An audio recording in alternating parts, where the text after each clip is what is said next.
Ibihe byiza kuri we wakoze subscribe ku Rumuri Media, niba uri mushya kandi nawe tuguhaye ikaze. Tugiye kugaruka ku nkuru idasanzwe, ni inkuru aho Perezida Tshisekedi wa Repubulika na Demokarasi ya Kongo yahuriye na Perezida Kagame muri Qatar i Doha.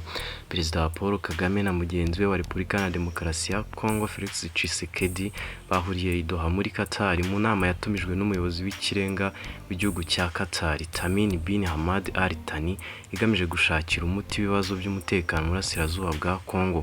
Ku guhura kw'aba bayobozi kubaye kuri uyu wa kabiri tariki 18 Werurwe 2025, nyuma y'uko Perezida Tshisekedi wa Repubulika na Demokarasi ya Kongo yari yitangarije yuko atazigera ahura na Perezida Kagame. Perezida Tshisekedi yari aherutse kuvuga yuko ikizatuma ahura na Perezida Kagame ari uko bazahurira mu ijuru. Mu mafoto yagiye ahabona kuri uyu wa kabiri agaragaza Perezida Tshisekedi yicaranye na Perezida Kagame hamwe n'umuyobozi wa Qatar wari wabatumije.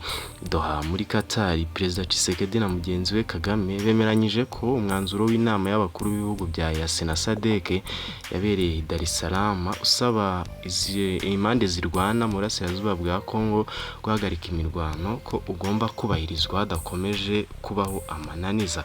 Abo bayobozi biyemeje kandi gukomeza ibi biganiro byatangijwe na Qatar kugira ngo habe haboneka amahoro arambye mu karere ibihugu byombi bibarizwamo, nk'uko biri muri gahunda z'inzira za Nairobi na Rwanda kuri ubu zahurijwe mu nzira imwe.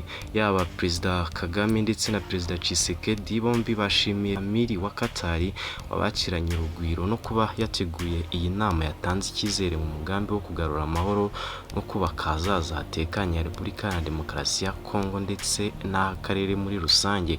Tubashimiye ko mukurikira amakuru yacu. Niba uri mushya, ibuka gukanda subscribe ndetse usangize n'abandi iyi nkuru.